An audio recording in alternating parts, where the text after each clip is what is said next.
Aquí en Neo TV, a esta hora presentamos El Testimonial, comunicación profesional para el análisis y debate. Saludos amigos del Ecuador y del resto del mundo, bienvenidos a El Testimonial. Nuestra invitada de hoy es la arquitecta Pierina Correa Delgado. Pierina es asambleísta nacional electa por la alianza Unión por la Esperanza del expresidente Rafael Correa. Pierina, muchas gracias, su gentileza por aceptar la entrevista. Ya en una instancia de una reflexión mucho más tranquila, ¿cómo evalúa su triunfo en las urnas? Bienvenida a nuestro programa.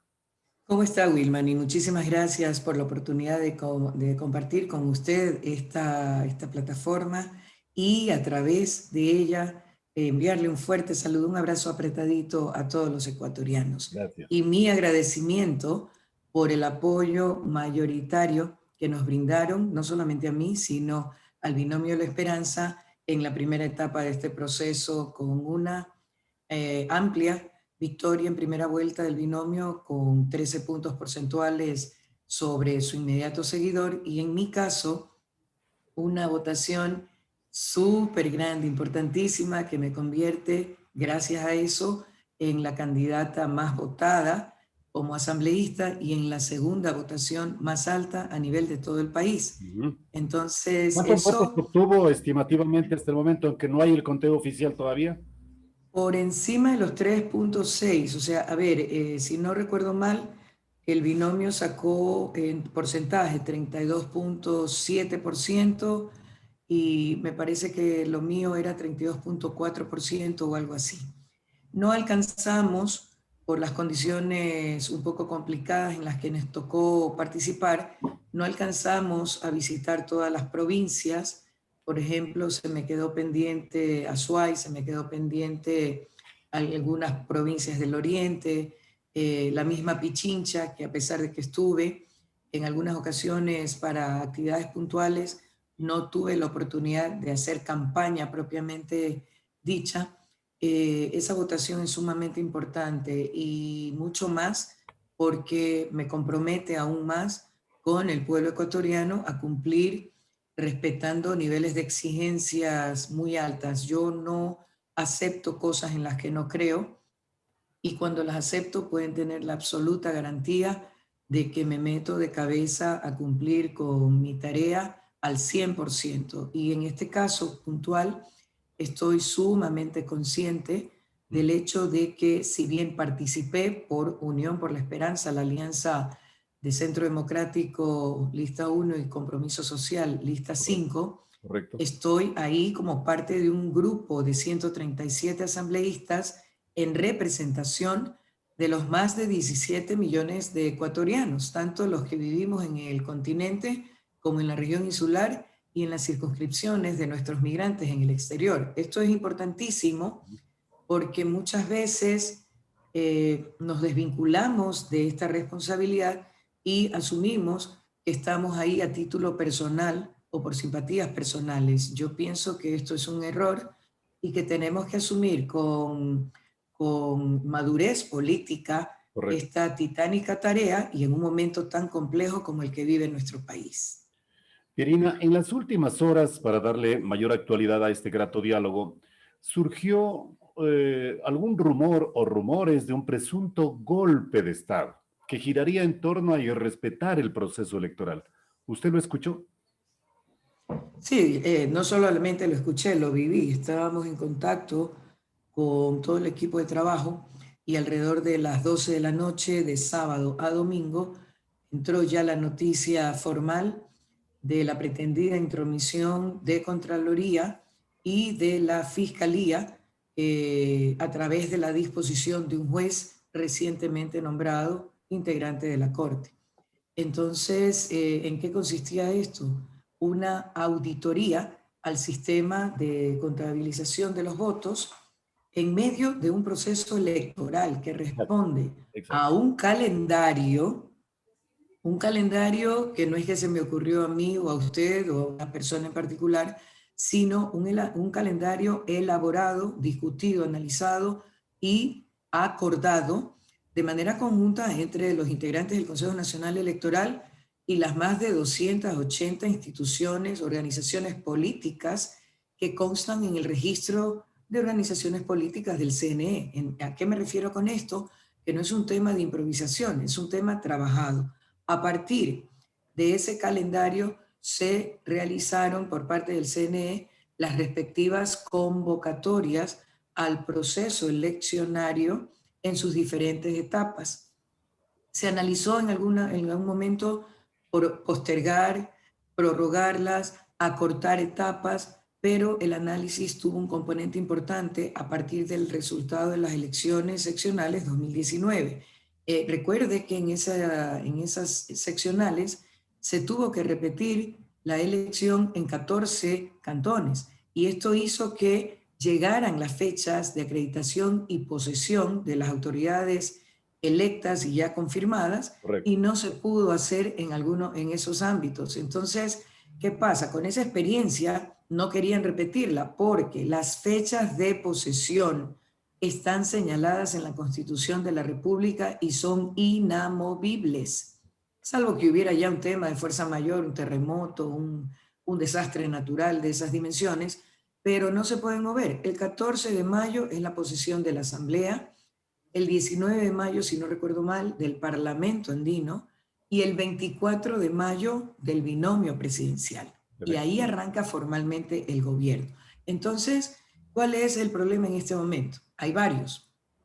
Primero, pretendían llevarse los equipos para hacer la auditoría. Una auditoría, peor de un sistema informático, no se hace de la noche a la mañana ni en una semana. Toma más de un mes si se la quiere hacer de verdad y a profundidad. Y eso afectaba el calendario, naturalmente. Es que más que afectar el calendario en términos de mover fechas, lo voy a resumir en una frase. Si no hay 11 de abril, no hay 24 de mayo. Efectivamente. Es decir, está en cadena. Exacto, y eso es motivo de nulidad. Es una de las causales de nulidad para todo el proceso electoral. Ahora, ¿qué pasa si hacen la auditoría en las computadoras, en el CNE o en los lugares donde se encuentren instaladas? A pesar de que estén en el entorno observadores internacionales, observadores representantes de las organizaciones políticas, observadores del mismo Consejo Nacional Electoral, siempre hay la posibilidad de interferir y eventualmente hackear o cometer algún tipo de irregularidad, de tal manera hoy con la tecnología de poder incidir o manipular resultados incluso a distancia. Recuerden que hoy con la tecnología usted puede tener el computador aquí y un servidor en Rusia, o en, qué sé yo, Afganistán o en Estados Unidos, donde usted quiera. El Pentágono, la Casa Blanca han sido víctimas precisamente de ese tipo de investigaciones informáticas. Así es. Entonces, imagínense todas las posibles complicaciones o consecuencias de la manipulación del sistema informático en esta etapa del proceso electoral. Ahora, entonces, ¿qué motivaciones hay en Fiscalía, en Contraloría, para en medio, precisamente como usted lo señala, de un proceso electoral en marcha, procurar desarrollar una investigación o una auditoría bajo presuntas apreciaciones de que hubo fraude, que hay que certificarlo, que hay que transparentar? Realmente es inconcebible un petitorio de tal naturaleza en este calendario electoral que se cumple. Definitivamente hay una denuncia presentada, no sabemos por quién, porque está clasificada, normalmente cuando tú quieres averiguar algo, por ejemplo, yo pongo Wilman Sánchez en la página de la Fiscalía y puedo tener la información de si has sido demandado por alguien o si tú estás demandando a alguien. Correcto. ¿Okay? En este caso es un código alfanumérico que no permite acceder a esa información. Entonces, ya desde ahí, para mí huele mal, porque si yo creo tener una certeza documentada de un eventual fraude o irregularidad en un proceso, no tengo ningún problema en hacer frontal y abiertamente la denuncia y hacerla pública. ¿Okay? Pero en todo caso, haciendo un recuento de todo el funcionamiento del ilegítimo contralor y de la señora fiscal, conocida como 10-20 por los resultados en sus pruebas para asumir la fiscalía, es fácil colegir que no hay buenas intenciones detrás de esto de aquí. Primero, si es que hay una denuncia de fraude, tienen que esperar a que termine todo el proceso para posteriormente, ya con resultados oficiales definitivos y las autoridades nombradas, ahí sí intervenir en el proceso. ¿Por qué? Porque en este momento tiene que haber la garantía de continuidad, de respeto al calendario, porque como les dije, si no hay segunda vuelta el 11 de abril, no habrá posesión del nuevo gobierno el 24 de mayo. ¿Y eso qué quiere decir? Que se prorrogará indefinidamente en funciones el actual desgobierno, configurando un estado dictatorial, un estado de facto. Esa es la realidad de las consecuencias. Entonces, además, la ley es clara. En época electoral, la función electoral es la máxima autoridad en el país, por encima inclusive del presidente de la República. La función electoral está conformada por dos entidades. La de juzgamiento, que es el Tribunal Contencioso Electoral, y la de administrativa, que es el Consejo Nacional Electoral. Cualquier tipo de irregularidad en el proceso electoral, los actores políticos y las organizaciones políticas pueden interponer recursos o acciones, donde corresponde. y para eso es el Tribunal Contencioso Electoral, porque se trataría eventualmente de la posibilidad o la sospecha del cometimiento de un delito electoral. Es decir, el ámbito es el tribunal. Por lo tanto, si llegaba una denuncia a la fiscalía, lo que correspondía a la fiscal era decirle, señores, en época electoral no tenemos competencia en esto, por favor diríjase al ente competente, que es el Tribunal Contencioso Electoral. Claro. Así de fácil y sencillo. Otro tema, existe el artículo 16 del Código de la Democracia que señala claramente que ningún funcionario de ninguna institución puede interferir en modo alguno en la función electoral. Y en caso de que así lo hiciera, es sujeto, se configura, me parece que es el artículo 237, 239, no recuerdo bien, un delito, una infracción electoral. Entonces, ahí, ¿qué pasa? Pueden darse sanciones, suspensión de los derechos políticos, destitución, entre otros. Entonces, en este momento, por esa interferencia, tanto el Contralor como el juez que lo dispuso y la fiscal que lo solicitó, pueden ser sujetos de estas sanciones por intromisión en la función electoral en medio de un proceso electoral democrático de elecciones generales. Esa es la situación en este momento. Pierina, ¿quiénes resultarían afectados si se lleva adelante este interés del Contralor y de la señora fiscal? El candidato, el pueblo ecuatoriano. El candidato Andrés Arauz, el candidato Guillermo Lasso. Parecería que los dos resultan afectados, ¿no es cierto? A ver, no solo los dos candidatos, claro, todas las organizaciones, porque si es motivo de nulidad y se aplica la ley como corresponde, es un barrido a todo lo actuado, asambleístas incluidos, ¿ok? Porque en ese sistema informático de contabilización de votos existe la contabilización de los votos para asambleístas nacionales, provinciales, distritales, circunscripción exterior, parlamentarios andinos y binomio presidencial. Pero más allá de la afectación a los candidatos por sí mismos, es una afectación a todo el pueblo ecuatoriano. Están violentándole la libertad de elegir a quien les dé la gana y el derecho a elegir y ser elegidos a los candidatos en función de lo que dice la Constitución. Es pisotear descaradamente la Constitución. ¿Pero con qué objetivo? Impedir la posibilidad del triunfo del señor Andrés Arauz, dada la distancia de número de votos que tiene con quien está atrás de él, el señor Guillermo Lasso. Más de 1 millón de votos. Ese es el objetivo, en esencia, que se procura desde la Fiscalía, desde la Contraloría. Definitivamente tendríamos que llegar a esa conclusión, porque evidentemente un gobierno como el nuestro no le conviene al gobierno actual ni a los funcionarios de este gobierno por todas las irregularidades, las ilegalidades que han cometido. han destrozado el Estado de Derecho en el país, han utilizado el sistema judicial en el país y las leyes para una persecución implacable de quienes consideran sus enemigos políticos. Sin embargo, existen casos debidamente denunciados, y no solo en el Ecuador, en 5 países del mundo, con documentación, como el caso INA Papers, que parece que es intocable. Hay casos en flagrancia, es decir, que ni siquiera requieren de una denuncia formal.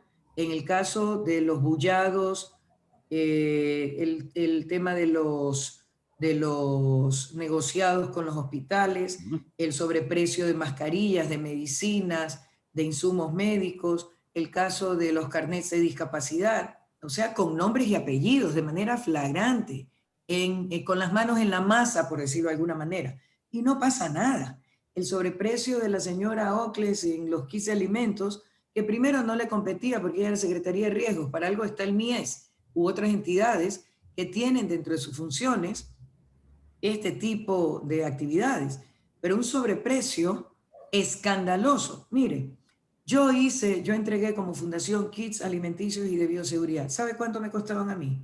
$20, sin pedir favores, incluyendo las botellas de plástico, las fundas de plástico. 18 comestibles y no chiquitos, 4 libras de arroz, 2 kilos de azúcar, o sea, en esas cantidades. Y el kit de salud que tenía que ver con, de bioseguridad, que tenía que ver con mascarillas, guantes, paracetamol, alcohol, cloro, todo eso, $20. Y eran unas fundas enormes que necesitaban 2 manos y para aguantar el peso. Entonces, ahí hay situaciones en flagrancia que sencillamente no revisten importancia para la fiscal, pero sí asume de oficio, sin denuncias de por medio, otros casos. Entonces, ahí hay un direccionamiento muy claro y definitivamente no le convenimos al actual gobierno. Es decir, Y el ojo, actual gobierno está atrás de todo esto, orquestando a ver, Contraloría y Fiscalía para prolongarse en el poder. definitivamente esa es la única conclusión a la que podemos llegar, porque ya les digo, no solamente esta acción puntual, sino todo el quehacer a lo largo de estos casi 4 años de las autoridades de control y todo, donde ha habido casos que merecen ser revisados, auditados, judicializados, y siempre respetando la presunción de inocencia, siempre respetando el debido proceso, en suma el Estado de Derecho en el país, que le dé la tranquilidad a la ciudadanía de que existe un sistema judicial, como se lo señala, con la mujer, con la venda en los ojos, para garantizar la objetividad, el no direccionamiento de la ley y la balanza perfectamente balanceada, o sea, equilibrada. Entonces, exacto, entonces ahí hay un mensaje claro. ¿Y qué nos toca? Nos toca concluir eso. No les convenimos y por tanto van a poner, como se dice vulgarmente, toda la carne en el asador en esta última etapa del proceso electoral, porque ya ven con los números que probablemente, mira, en los diferentes comentarios y entrevistas que me han hecho, siempre han tratado de poner en plano negativo un porcentaje en sumatoria de las pequeñas, de las otras organizaciones políticas que participaron. Recuerda que había 16 binomios, que en sumatoria, digamos que qué sé yo, cubren 60%, no sé, que se supone no votaron, evidentemente, por Andrés Arauz, ¿ok? Andrés Arauz obtuvo 32.7%. Entonces, ¿qué pasa? ¿Lo quieren poner en negativo? No, había una cantidad enorme de candidatos y todos, en mayor o menor grado, tenían sus adeptos. Pero en este momento, en segunda vuelta, hay 2 opciones. Y 2 opciones claramente definidas en cuanto a propuesta y en cuanto a línea ideológica. Una línea de izquierda progresista y una línea de derecha retrógrada, con el debido respeto, que nos prorrogaría en la situación de miseria, de inseguridad en todo ámbito que estamos viviendo en este momento. Entonces, Pierina, la gente se va a decantar por una u otra fórmula. claro, el Partido Social Cristiano y Creo emitieron un comunicado en las últimas horas en donde precisamente señalan que tanto la fiscal como el señor Contralor podrían ser sujetos de enjuiciamiento político. ¿Ustedes se Así es. sumarían a esa iniciativa, a esa acción en la actual Definit- legislatura o lo llevarían a la próxima? ¿Cuáles serían ahí las decisiones de tiempo y de oportunidad para enjuiciar a estos dos funcionarios de Estado? A ver, la Asamblea actual está en plenas condiciones para tomar ese tipo de decisiones. Nosotros tenemos un bloque importante al interior de la actual Asamblea y nos sumaríamos a esa propuesta de juicio político porque están las bases indiscutibles para hacerlo. Y nuevamente, no se trata de que porque me esté perjudicando a mí o al movimiento que represento, está perjudicando al ejercicio de la democracia y está perjudicando, está yéndose contra ley expresa en todo sentido, desde la Constitución hasta el Código de la Democracia, está yéndose contra el derecho legítimo del pueblo ecuatoriano a elegir a las autoridades que consideren las idóneas para dirigir el país en el próximo periodo administrativo. Claro, Entonces, hay la línea argumental para llevarles a juicio. ineludiblemente, indiscutiblemente, más allá de afinidades o no, coincidencias ideológicas o no, con los dos movimientos que han tomado esa iniciativa o la han hecho pública. Nuevamente, no se trata de partidos, se trata de una intromisión en el proceso electoral penado por la ley, con claridad absoluta, sin chance a interpretación. Por lo tanto, en el ejercicio real y muy responsable, transparente y ético de la función legislativa, que no es solamente hacer leyes o proponer reformas a leyes, sino fiscalizar la función, la actividad de funcionarios públicos en determinadas instituciones, es cumplir con el deber, y un deber para con la sociedad, para con la gente. Ese es el accionar responsable que tenemos que cumplir. Pierina, en su fondo significaría entonces un respaldo al Consejo Nacional Electoral para que continúe con el proceso. Mire, nosotros hemos sido muy críticos y hemos puesto algunos recursos, hemos interpuesto algunos recursos en los niveles, en este caso contencioso electoral y en el mismo CNE, en función de las diferentes etapas del calendario y del proceso electoral que estamos viviendo, y hemos criticado en muchas ocasiones el accionar del Consejo Nacional Electoral. Pero en este momento, por ejemplo, la señora Tamaín dijo que los resultados oficiales estarían este fin de semana. A las 2 de la mañana del domingo los pronunció, los promulgó, cumplió con lo que había dicho. Que se ha equivocado, por supuesto. La bronca que se generó entre los dos candidatos que se consideraban dignos del segundo lugar, correcto, y para ir a la segunda vuelta, se originó por una declaración demasiado apresurada, sí, en un momento en que el conteo rápido no contaba con una base suficiente de sustento para hacer esa declaración. Y se generó lo que vivimos, un tira y afloje, un cruce, un fuego cruzado entre los dos candidatos que aspiraban al segundo lugar. Entonces, ha cometido errores, ha hecho afectación a nosotros directamente. Recuerden cuánto tiempo se demoraron en calificar en firme a nuestro binomio y una serie de cosas. Entonces hemos sido críticos, pero siempre dentro del marco de la ley, con el sustento de la ley. En este momento, claro, en este momento no podemos desconocer la actitud firme que ha asumido Diana Tamaín, porque tiene la ley y las condiciones que la sustentan. O sea, es la ley, me explico, no es un tema de interpretación. Entonces, ante un intento de intromisión ilegal e ilegítimo por parte de un juez recientemente nombrado, el contralor ilegítimo y la fiscal. Pierina, entonces, los 5 últimos minutos de este grato diálogo quiero dedicarlos a una aspiración política que sin duda alguna la debe tener. Usted es la candidata, o bueno, la asambleísta nacional más votada en estas últimas elecciones. Y le va a tocar presidir la sesión inaugural del Congreso de la República. Paralelamente, reivindica ese derecho hasta el final para ser usted la presidenta de la Asamblea, Pierina. Fueron algunos de los argumentos que se consideraron para ponerme a encabezar la lista nacional, varios componentes.